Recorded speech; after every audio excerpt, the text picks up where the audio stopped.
કેમ છો વિદ્યાર્થીઓ? મજામાં? આ વિડિયોથી આપણે ધોરણ 10 નું પ્રકરણ નંબર 1 વાસ્તવિક સંખ્યાઓ ભણીશું. સૌપ્રથમ પ્રકરણનો ગુણભાર. આ પ્રકરણનો ગુણભાર છે 4 માર્ક અને આ પૈકી 2 માર્ક્સના 2 કમ્પલસરી ક્વેશ્ચન આવે છે. એટલે કે તમારે 2 પ્રશ્નોના જવાબ આપવાના રહેશે અને લગભગ બંને કમ્પલસરી છે. તમને ઇન્ટરનલ ઓપ્શન મળશે નહીં. શરૂ કરીએ પ્રકરણ. તો વિદ્યાર્થીઓ, તમે ધોરણ 9 સુધી અલગ અલગ પ્રકારના સંખ્યાના ગણ વિશે ભણી ગયા છો. તેમાં તમે ગયા વર્ષે એક વિશિષ્ટ સંખ્યા પ્રકાર ઉમેર્યું હતું, અસમય સંખ્યાઓ. ખરું ને? એટલે કે વાસ્તવિક સંખ્યાઓ. હવે તમે ગયા વર્ષે ધોરણ 9 માં પ્રકરણ નંબર 5 માં યુક્લિડના વિચારસરણી વિશે સમજ્યા હતા. યુક્લિડ ગણિતશાસ્ત્રી ગણિતના દરેક સંકલ્પને એક અલગ રીતે જોતા હતા. તેમણે સંખ્યા વિશે પણ એક અલગ વિચારસરણી ધરાવી હતી અને આપણે પહેલા તે વિચારસરણીને સમજવાની છે. તો તેમના વિચારસરણી પ્રમાણે આપણે કોઈ પણ સંખ્યાને બીજી કોઈ એક સંખ્યા વડે ભાગીએ તો આપણને કોઈ વાર શેષ મળે અને કોઈ વાર શેષ ન પણ મળે અને શેષની કોઈ ચોક્કસ વિશેષતા પણ હોય. આ વિશેષતાના આધારે તેમણે સંખ્યાને વિશિષ્ટ ગુણધર્મો સ્વરૂપે દર્શાવી. હવે આપણે આજે એ જ સંકલ્પને સમજવાનો પ્રયત્ન કરીશું. સૌપ્રથમ આપણે દરેક સંખ્યાને 2 વડે ભાગીને એમાંથી વિશિષ્ટ ગુણધર્મની તારવણી કરીશું. તો શરૂ કરીએ.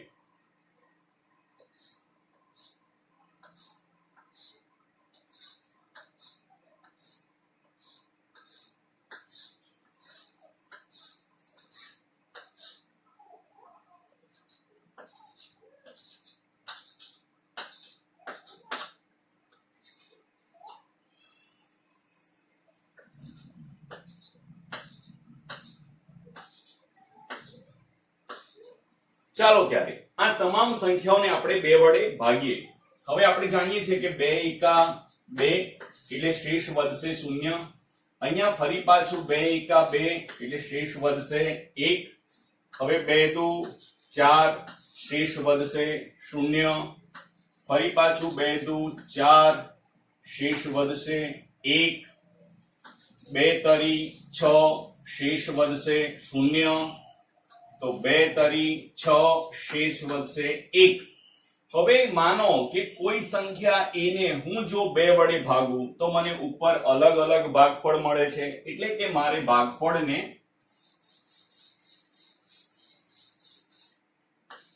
q તરીકે દર્શાવવા જોઈએ અને સ્વાભાવિક છે કે છેલ્લે મને અલગ અલગ શેષ મળે છે જેને મારે r તરીકે દર્શાવવા જોઈએ. એનો મતલબ એવો થયો કે હું કોઈ પણ સંખ્યા a ને કે જે મારી પૂર્ણાંક સંખ્યા છે તેને હું આ રીતે દર્શાવી શકીશ. ખરું ને? 2q + r, જ્યાં r ની કિંમત 0 અથવા 1 હશે. બરોબર ને? કારણ કે દરેક વખતે જ્યારે આપણે કોઈ પણ સંખ્યાને 2 વડે ભાગીએ તો શેષ 0 વધે છે અથવા તો 1 વધે છે. બીજું અહીંયા નોંધીશું કે આ શેષની કિંમત હંમેશા ભાજ્ય મતલબ કે 2 કરતા ઓછી જ છે. એટલે એવું કહી શકાય કે r હંમેશા નાના છે 2 કરતા. બરોબર? અચ્છા, હવે આપણે આમાંથી પાછું શેષ આપણને 2 અલગ અલગ મળે છે, 0 અને 1. એટલે આપણે આ કોઈ પણ ધન પૂર્ણાંક a ને આપણે 2q અથવા 2q + 1 સ્વરૂપે દર્શાવીશું. કારણ કે અહીંયા આગળ શેષ 0 છે એટલે 0 ને આપણે દર્શાવતા નથી. અહીંયા શેષ 1 છે. બીજું કે જ્યારે પણ શેષ 0 મળે છે ત્યારે ત્યારે આપણું જે ભાજ્ય છે એ કેવા છે? બેકી સંખ્યાઓ છે. એનો મતલબ કે a બરાબર 2q સ્વરૂપ એ હંમેશા યુગ્મ છે, જ્યારે 2q + 1 એ હંમેશા અયુગ્મ સંખ્યા છે. ખરું ને? તો આ પહેલો ગુણધર્મ કે કોઈ પણ સંખ્યાને આપણે જ્યારે 2 વડે ભાગીએ તો એને સામાન્ય સ્વરૂપમાં a બરાબર 2q પ્લસ r સ્વરૂપમાં દર્શાવી શકાય કે જ્યાં r નું મૂલ્ય 0 અને 1 હશે, એટલે કે r હંમેશા 2 કરતા નાના હશે. સાથે આપણે જો શેષનું મૂલ્ય 0 લઈએ તો a બરાબર 2q સ્વરૂપ હશે કે જે હંમેશા યુગ્મ સંખ્યા જ હશે, અને જ્યારે શેષ 1 હોય ત્યારે તે 2q પ્લસ 1 હશે અને તે અયુગ્મ સંખ્યા જ હશે. ખરું? આટલું નોંધી લો. પછી બીજા પ્રકારની સંખ્યાની વાત કરીએ.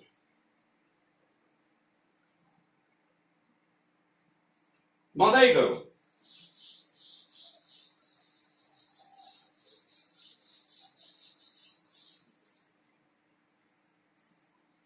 ચાલો હવે આપણે 3 વડે ભાગીને જોઈએ કે આપણને કયા પ્રકારનો ગુણધર્મ મળે છે.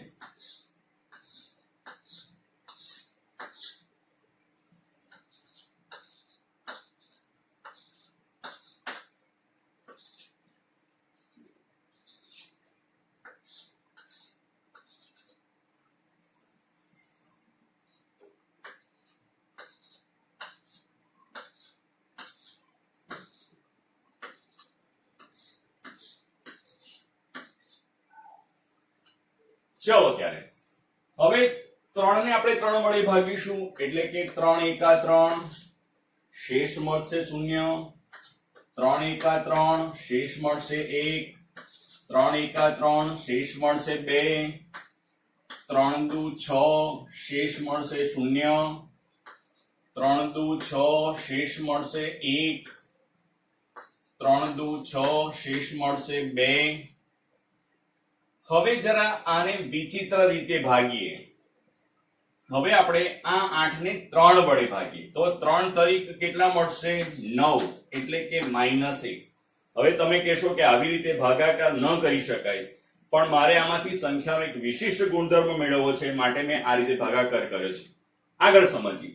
હવે કોઈ પણ સંખ્યા a ને આપણે 3 વડે ભાગીએ તો આપણને ભાગફળ q મળશે અને શેષ r મળશે. બરોબર ને? તો હવે કોઈ પણ ધન પૂર્ણાંક a એ હંમેશા 3q r સ્વરૂપમાં હશે, 3q r સ્વરૂપમાં હશે, જ્યાં r નું મૂલ્ય 0, 1 અને 2 હશે. એનો મતલબ કે r હંમેશા 3 કરતા નાના હશે. હવે આપણે શેષનું અલગ અલગ મૂલ્ય મૂકીએ તો આપણને શું મળે? તો અહીંયા આપણે એવું કહી શકીએ કે a બરાબર 3q અથવા 3q પ્લસ 1 અને 3q પ્લસ 2 મળે. ખરું ને? હવે જરા ધ્યાનથી જુઓ અને સમજો કે આપણે 8 ને 3 વડે ભાગ્યા 3 દુ 6 લખીને આપણે 2 શેષ મેળવી, પણ જો આપણે 8 ને 3 તરી 9 લખીએ તો આપણને -1 શેષ મળે છે. પણ આપણું જે આ જે ભાજક છે, ભાજ્ય, એ બદલાતું નથી. એનો મતલબ કે આપણે 8 ને 2 અલગ અલગ પ્રકારે દર્શાવી શકીએ. જરા સમજીએ. 8 બરાબર 3 ગુણ્યા 2 વત્તા 2, અથવા 8 બરાબર 3 ગુણ્યા 3 ઓછા 1 પણ લખી શકાય. એટલે કે આ 8 ને આપણે 2 અલગ અલગ પ્રકારે દર્શાવી શકીએ. હવે જરા આને જુઓ. આ કોણ છે? 3q plus 2. હવે આપણે 8 ને જ 3q માઇનસ 1 તરીકે પણ દર્શાવી શકીએ. એટલે કે 3q પ્લસ 2 બીજું કોઈ નહીં પણ કોણ છે? 3q માઇનસ 1 છે. એટલા માટે આપણે આ જે સ્વરૂપ જે છે પૂર્ણાંક સંખ્યા a ને આપણે a બરાબર 3q અથવા 3q પ્લસ ઓર માઇનસ 1 સ્વરૂપમાં દર્શાવીશું. હવે જરા સમજીએ કે આમાં શું આપણને યુગ્મ અને અયુગ્મ મળે ખરા? જરા જોઈ લઈએ. અહીંયા જુઓ, q ની કિંમત 1 મૂકીશું, 3 એકા 3 અયુગ્મ છે. 2 મૂકીશું, 3 દુ 6 યુગ્મ થઈ ગયા. અહીંયા જરા જુઓ, q ની કિંમત 1 મૂકીશું, 3q 3 એકા 3 વત્તા 1 એટલે કે 4, એટલે કે યુગ્મ. અને અહીંયા 2 મૂકીશું, 3 દુ 6 વત્તા 1 7 અયુગ્મ. એનો મતલબ કે q ની કિંમત જો આપણે અલગ અલગ મૂકીએ તો દરેક વખતે યુગ્મ અને ફરી પાછું તે સ્વરૂપ આપણને અયુગ્મ પણ મળે છે. એટલે કે આપણે આ સંખ્યાઓમાં ક્યારેય પણ યુગ્મ અને અયુગ્મનો ભેદ પાડી શકીશું નહીં. આ ખાસ ધ્યાન રાખવાનું છે. બરોબર છે? આટલું નોંધી લો, પછી આના વિશેની આગળ વાત કરીએ.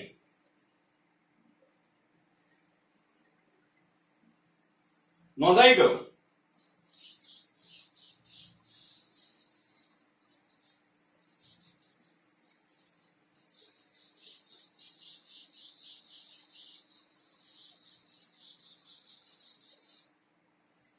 ચાલો ત્યારે હવે તમારે 4 વિશે મને કહેવાનું છે કે આપણે કોઈ પણ સંખ્યાને 4 વડે ભાગીએ તો આપણને કયા કયા સ્વરૂપ મળે. હવે આપણે ભાગાકાર નહીં કરીશું, હવે આપણે મોઢે લખીશું.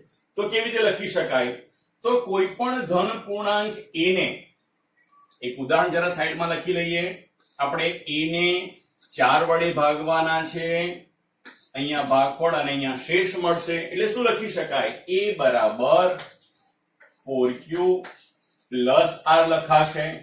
ખરું ને? ચાલો હવે r ની કિંમત આપણને શું મળી શકે?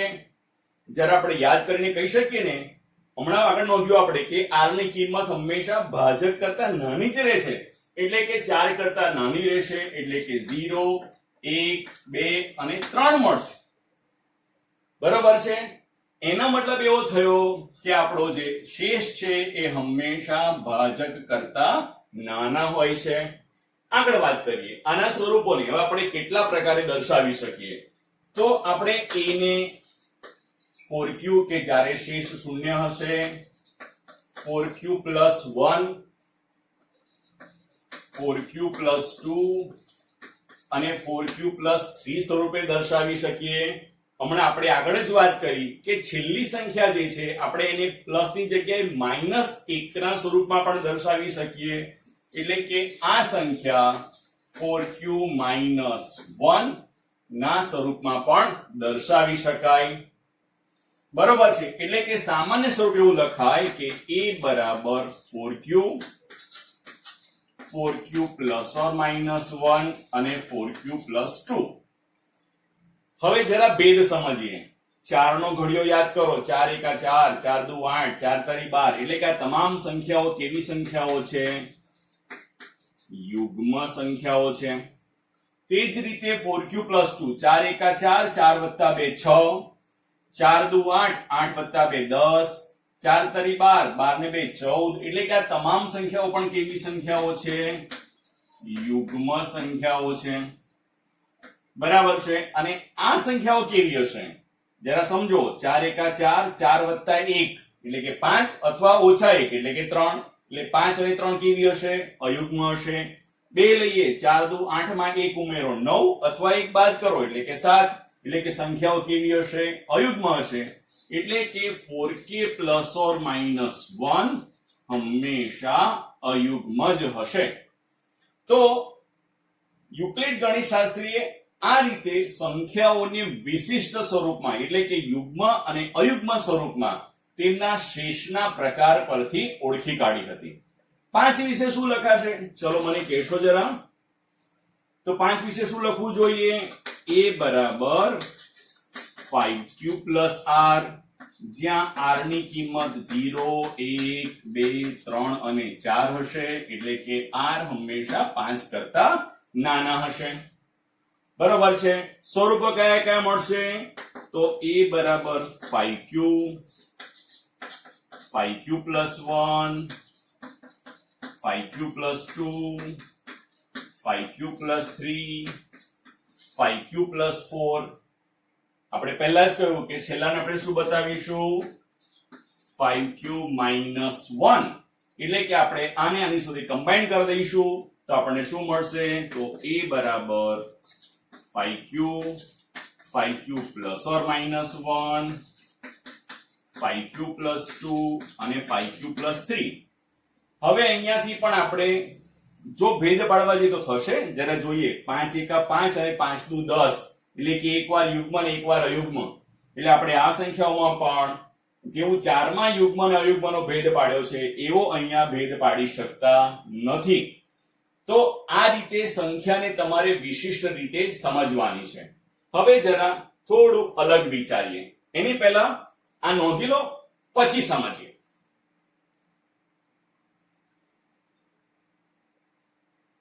નોંધાઈ ગયો?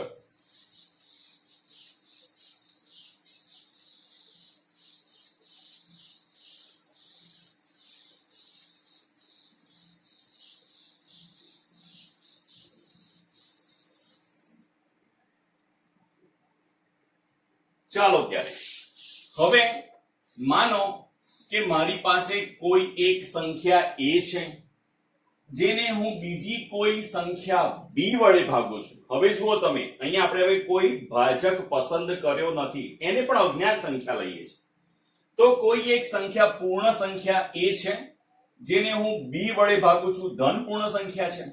હવે હું જ્યારે એ ભાગીશ તો મને કઈ ભાગફળ a મળશે અને શેષ શું મળશે? b. એનો મતલબ એ થયો કે મારે કોઈ પણ સંખ્યા a ને હંમેશા bq r સ્વરૂપમાં જ દર્શાવવી જોઈએ. બીજી વસ્તુ કે મારું શેષ r શું હશે?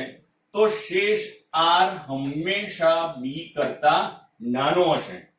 બરોબર છે? તો આપણે નોંધીશું. બીજી વસ્તુ કે આપણે જ્યારે સાદા ભાગાકાર કરીએ છીએ ત્યારે એમાં શેષનું મૂલ્ય ક્યારે આપણને ઋણ મળતું નથી. એટલે કે આપણે શેષ અહીંયા હંમેશા આપણે પૂર્ણાંક સંખ્યા, ધન પૂર્ણાંક સંખ્યા લઈશું. એટલે એવું લખી શકાય કે શેષનું મૂલ્ય હંમેશા 0 અને b એટલે કે ભાજક અને શૂન્યની વચ્ચે જ રહેશે. એ ક્યારે ભાજકની બરાબર થશે નહીં, પણ શૂન્ય થઈ શકે છે. એટલે કે શૂન્ય હોય પણ b હોઈ શકે નહીં. બરોબર? હવે આ જે છે સૂત્ર, આ આપણા માટે ખાસ અગત્યનું, કારણ કે આ યુક્લિડની ભાગ પ્રવિધિનું પૂર્વ પ્રમેય છે અને આ એલિમેન્ટ 7 નંબરની પુસ્તકમાં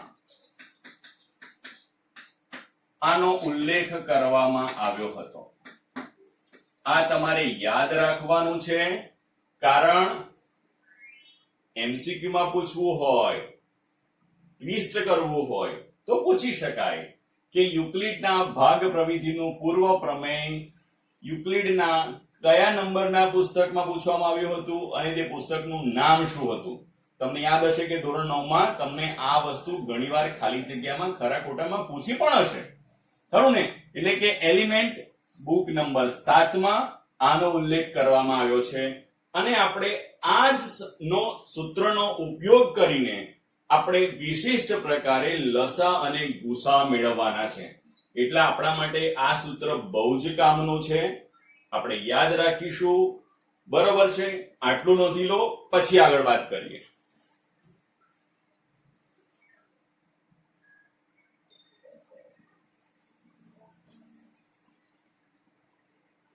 ચલો વિદ્યાર્થીઓ, હવે આપણે યુક્લિડના પૂર્વ પ્રમેયનો ઉપયોગ કરીશું અને ગુસા શોધતા શીખીશું.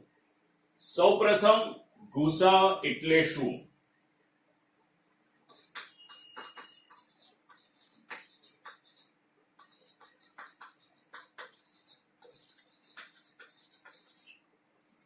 ગુરુત્તમ સામાન્ય અવયવ. બરોબર? હવે જરા આપણે ગુસા અને થોડા અલગ રીતે પણ જોવાનું શીખી લઈએ. એક ઉદાહરણ લઈએ. માનો કે મારે 12 અને 18 નો ગુસા મેળવવો છે. તો તમે અત્યાર સુધી શું કર્યું છે એની જરા વાત કરીએ અને પછી આપણે એમાંથી યુક્લિડની રીતમાં પણ જઈશું. બરોબર છે? તો પહેલા આપણને 12 આપણે પહેલા શીખ્યા હતા કે 12 આપણને કયા કયા ઘડિયામાં મળે છે અને પછી આપણે એમાંથી ગુસા મેળવતા હતા. તો હંમેશા 12 એકા 12, 2 ચોક 12 અને 3 ચોક 12, આ થઈ ગયા 12 ના અવયવો. બરોબર? તે જ રીતે 18 માટે લખાય 18 એકા 18, 2 9 18 અને 3 છંગ 18. બરોબર છે? હવે આ બંનેમાં કઈ કઈ સંખ્યાઓ સામાન્ય છે? 1 સામાન્ય છે, 2 સામાન્ય છે, 3 સામાન્ય છે અને 6 સામાન્ય છે. તો આપણે અહીંયા જોઈશું કે સૌથી મોટો અવયવ કયો છે? 6 છે. બરોબર, એટલે કે ગુરુત્તમ એટલે કે મોટામાં મોટો, બંનેમાં સરખો હોય સામાન્ય, અને અવયવ એટલે અવયવ. એટલે કે ગુરુત્તમ સામાન્ય અવયવ એટલે કે એવો અવયવ કે જે આપેલી બંને સંખ્યાઓમાં સૌથી મોટો હોય, અને માટે આપણે ગુસાઅ લખીશું 6. બરોબર ને? આ થઈ ગઈ તમારી જૂની રીત. હવે આપણે આ જ દાખલાને યુક્લિડની રીતે પણ સમજવાનો છે. તો જરા સમજીએ. તો યુક્લિડ આમ તો ગણિતશાસ્ત્રી છે, પણ બહુ જૂના છે એટલે હું યુક્લિડ દાદા કહીશ, ખોટું નહીં લાગે ને? તો યુક્લિડ દાદાની ભાગાકારની પદ્ધતિ પહેલા સમજીએ, તેમાંથી આપણે અવયવ મેળવીશું, ગુસાઅ મેળવીશું. તો કરવાનું કંઈક આવું છે કે સૌથી મોટી સંખ્યા કઈ છે? 18 છે, એટલે આપણે 18 ને ભાજ્ય તરીકે લઈશું. 12 નાના છે એટલે આપણે 12 ને ભાજક તરીકે લઈશું. હવે જરા ભાગાકાર વિશિષ્ટ રીતે. 12 એકા 12, બરોબર, 18 માંથી 12 જશે, 6 મળશે. હવે શું? તો યુક્લિડ ગણિતશાસ્ત્રીએ આ શેષ વડે આ ભાજકને ભાગ્યો. જરા સમજો, શેષ વડે ભાજકને ફરી ભાગવાનો છે, એટલે આપણે આ 12 અહીંયા ઉંચકી લાવીશું. હવે જરા જુઓ, 6 ના ઘડિયામાં 12 એટલે કે 6 દુ 12 એટલે મળશે 0. હવે તમે કહેશો કે આ ભાગાકારમાં આપણો ગુસાઅ ક્યાં છે? નો ડાઉટ જવાબ 6 છે, પણ કેવી રીતે ગુસાઅ 6 મળ્યો એ પણ સમજવા જેવું છે.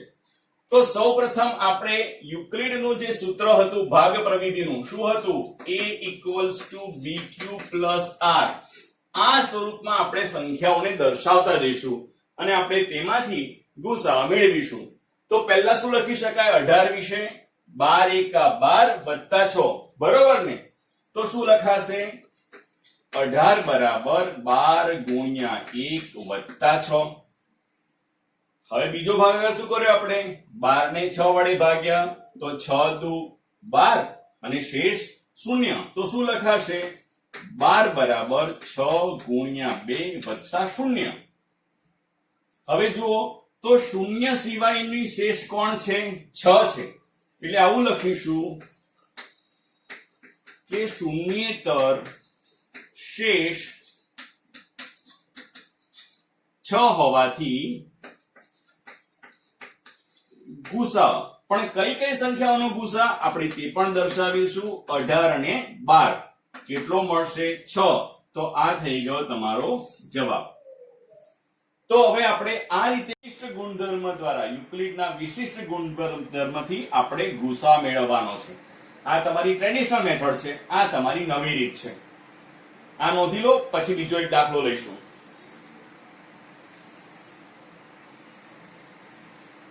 નોંધાઈ ગયું?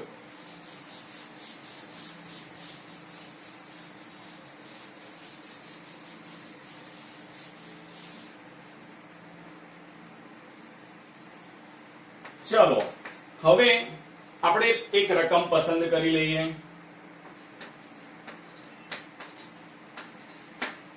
$125 અને 95.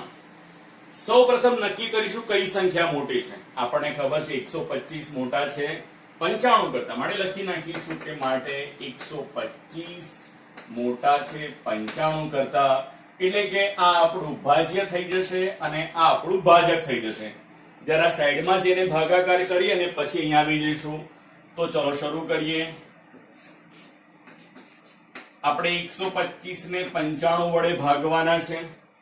હવે 95 દુ 190 થઈ જશે, વધી જવાના છે, એટલે 95 એકા 95. ચલો, શેષ કેટલી વધી? 30. હવે આપણે શું કરવાનું છે? આ શેષ વડે આ ભાજ્યને ભાજકને ભાગવાનું છે. તો અહીંયા લખીશું 95. હવે 30 એકાના ઘડિયામાં 95 નહીં આવે, પણ 90 આવશે, માટે 30 તરી 90. હવે કેટલા વધ્યા? 5. ફરી પાછા આપણે શેષ વડે ભાજકને ભાગીશું, એટલે 30 ને અહીંયા લઈ આવીશું. 5 છંગ 30. કેટલા વધ્યા? 0. એટલે કે આપણે ભાગાકારને ચાલુ રાખવાનો છે જ્યાં સુધી શેષ શૂન્ય ન મળે. હવે આપણે આમાંથી ગુસા શોધીએ તો સૌપ્રથમ આપણે લખીશું શું કે 125 બરાબર શું લખી શકાશે 95 ગુણ્યા 1 વત્તા 30. હવે આપણે કોને ભાગ્યા હતા 95 ને કોના વડે ભાગ્યા હતા 30 વડે તો 30 તરી 90 વત્તા 5. હવે આપણે 30 ને ભાગવાના છે કોના વડે 5 વડે તો 5 છંગ 30 વત્તા 0 એટલે કે અહીંયા આપણને શૂન્યતર શેષ કેટલી મળી 5 અને માટે લખીશું કે શૂન્યતર શેષ 5 હોવાથી ગુસા 125 95 બરાબર 5. આ થઈ ગયો તમારો જવાબ. તો તમારે પરીક્ષામાં લખવાનું તો આ જ છે પણ આપણે સાઈડમાં પેન્સિલથી ભાગાકાર કરીશું જેથી કરીને આપણી કોઈ ભૂલ થાય નહીં કારણ કે ઘણીવાર આંકડાઓ જ્યારે મોટા આપે છે ત્યારે ભાગાકારમાં ભૂલ થવાની શક્યતા હોય છે એટલે આપણે આ ભાગાકાર દર્શાવીને પછી જ આપણે આ રીતે દાખલો ગણીશું. બરોબર છે. હવે તમે આ નોંધી લો એના પછી બીજો એક આપણે દાખલો લઈશું.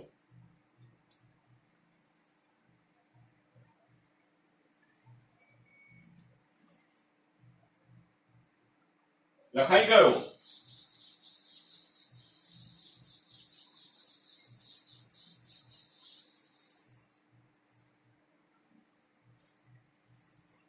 ચલો હવે સ્વાધ્યાયનો દાખલો છે. પહેલો જ દાખલો આપણને આપ્યો છે 125 અને 225 નો ગુસા શોધવાનો છે. તો સૌપ્રથમ આપણને ખબર છે કે 225 મોટા છે 125 કરતા એટલે આપણે હવે 225 ને 125 વડે ભાગીશું. ચાલો ત્યારે શરૂ કરીએ. અહીં લખીશું 225 અહીંયા આવશે 125. હવે 125 એકા 125 કેટલા વધશે 100. હવે 125 અહીંયા લઈ આવીશું એટલે કે 100 એકા 100 કેટલા વધ્યા 25. ફરી પાછા 100 અહીંયા લઈ આવીશું 25 ચોક 100 આપણો ભાગાકાર પૂરો. માટે શું લખી શકાશે કે માટે 225 બરાબર 125 ગુણ્યા 1 વત્તા 100. પછી લખાશે 125 બરાબર 100 ગુણ્યા 1 વત્તા 25. પછી લખાશે 100 બરાબર 25 ગુણ્યા 4 વત્તા 0 એટલે કે ગુસા કેટલો મળશે 25 મળશે. નોંધ લખીશું માટે શૂન્યતર શેષ 25 હોવાથી ગુસા 125 225 બરાબર 25. બરાબર છે. તો તમારે આ રીતે દાખલા ગણવાના રહેશે. હવે આના પછીના વિડીયોમાં જ્યારે આપણે મળીશું ત્યારે યુક્લિડની ગણિતના રીતે યુક્લિડના પૂર્વ પ્રમેયની રીતે આપણે સંખ્યાના થોડા વિશિષ્ટ દાખલા પણ ગણીશું અને 2 કરતા વધારે સંખ્યાનો ગુસા કેવી રીતે શોધાય તેની પણ ચર્ચા કરીશું. ત્યાં સુધી આભાર. Thank you.